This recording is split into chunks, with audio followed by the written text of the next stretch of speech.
नमस्कार किसान भाइयों, मैं सूर्यदेवल फिर से हाजिर हूँ आपके अपने चैनल एग्रीकल्चर गुरुजी में।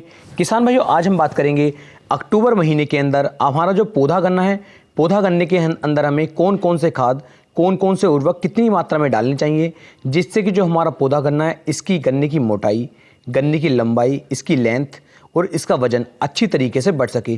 क्योंकि अब इस समय पर लगभग पिछले कई दिनों से मेरे पास किसान भाइयों के कमेंट देखने को मिल रहे हैं कि सर पौधा गन्ने के अंदर क्या डालें। क्योंकि किसानों जो हमारा पेड़ी गन्ना है, पेड़ी गन्ना बिल्कुल कंप्लीट हो चुका है, बिल्कुल तैयार हो चुका है।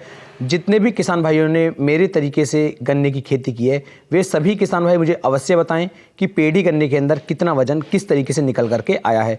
और किसान भाइयों, जो आपका पेड़ी गन्ना है उसकी सिंचाई समय से करते रहें, उसके अंदर नमी कम ना होने दें। क्योंकि यदि नमी कम होगी तो आपका जो गन्ने का उत्पादन होगा किसान भाइयों, वो अवश्य कम हो जाएगा। तो इस चीज़ का आपको बहुत ही ज़्यादा ध्यान रखना है। कोई खाद पेड़ी गन्ने के अंदर बिल्कुल भी ना डालें, कोई स्प्रे पेड़ी गन्ने के अंदर गलती से भी ना करें। इस समय पर सिर्फ अपने पेड़ी गन्ने के अंदर हल्की सी नमी बना करके रखें, हल्की सी सिंचाई करते रहें, जिससे कि उसके अंदर वजन बना रहे और बहुत अच्छा उत्पादन जो आपका पेड़ी गन्ना है वो आकर के आपको दे सके। बात कर लेता हूँ पौधा गन्ने के लिए। तो पौधा गन्ने के लिए बड़ा अच्छा और सही समय ये चल रहा है किसान भाइयों, क्योंकि जो हमारा पौधा गन्ना होगा ये फरवरी के आसपास जा करके, कुछ किसान भाइयों को जनवरी में गन्ना चालू हो जाएगा, कुछ किसान भाइयों को फरवरी में, और कुछ किसान भाई इसे मार्च के महीने में भी डालेंगे। तो हमारे पौधे गन्ने के लिए बड़ा अच्छा समय हमारे पास है कि अभी अक्टूबर चल रहा है, लगभग 2 से लेकर 3 महीने का समय है। और जो पौधा गन्ना है, कुछ किसान भाइयों ने अप्रैल में बुआई की थी, कुछ किसान भाइयों ने मई में बुआई की थी। तो उन्हें अपने गन्ने के अंदर ऐसे क्या क्या खाद डालने हैं, ऐसे कौन कौन से उर्वरक डालने हैं जिनसे गन्ने की मोटाई के साथ साथ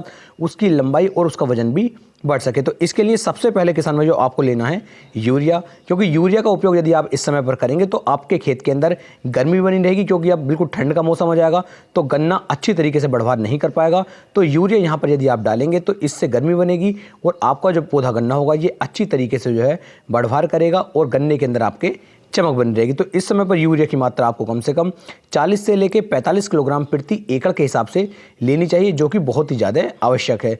दूसरा किसान भाइयों, इस समय पर आपको उपयोग में लानी है पोटास। पोटास का उपयोग तभी आपको करना है यदि आपने पहले नहीं किया है तब, और यदि इससे पहले आप पोटास का उपयोग कर चुके हैं तो पोटास का उपयोग यहाँ पर आपको नहीं करना है। क्योंकि पोटास का यदि आप इस समय पर उपयोग करेंगे तो यह हमारे गन्ने की फसल के अंदर, गन्ने के अंदर मिठास को बढ़ा देगा, और जैसे ही गन्ने के अंदर मिठास बढ़ेगी, गन्ने के अंदर जो है किसान भाइयों वजन बढ़ना शुरू हो जाएगा। क्योंकि कुछ किसान भाई ये कह रहे हैं कि सर हमारे गन्ना तो अच्छा निकलता है लेकिन वजन कम आ रहा है। तो वजन कम आने की वजह है या तो गन्ने के अंदर पोटास की मात्रा जो है वो कम है, या फिर उसके अंदर आपने कैल्शियम नाइट्रेट नहीं डलवाया, इस वजह से वजन जो है गन्ने के अंदर कम है। तो यहाँ पर पोटास की मात्रा आपको कम से कम 20 से लेकर 25 किलोग्राम प्रति एकड़ के हिसाब से यदि आप लेंगे तो गन्ने के अंदर जो है ये वजन बना करके चलेगी और आपका गन्ना जो है ठोस बनेगा। ठोस गन्ना होगा तो वजन ज़्यादा आएगा और आपका जो उत्पादन होगा वो भी किसान भाइयों ज़्यादा निकल करके आएगा।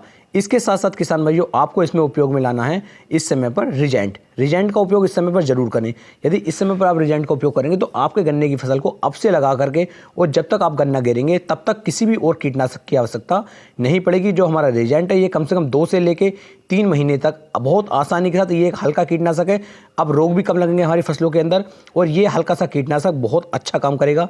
क्योंकि किसान भाई जहाँ पर हमारा गन्ना खड़ा होता है, गन्ने से लगभग 1 से लेकर 1.5 फीट दूर तक की जो ताकत होती है मिट्टी की, उस ताकत को खींच करके ये गन्ने को दे देता है, जिससे हमारे गन्ने की ग्रोथ अच्छी होगी, वजन अच्छा बनेगा और गन्ने की जो बढ़वार होगी वो भी किसान भाइयों बहुत ही शानदार तरीके से होती हुई चलेगी। तो इस समय पर आपको इसे भी डालना है, क्योंकि ये हमारी गन्ने की बढ़वार के साथ साथ गन्ने के हरेपन को बढ़ाने के साथ साथ गन्ने के अंदर कीटों को भी नहीं लगने देगा और गन्ने के अंदर वजन बढ़ाने में भी ये मदद करेगा। इसकी मात्रा किसान भाइयों यहाँ पर आपको 5 किलोग्राम प्रति एकड़ के हिसाब से लेनी है।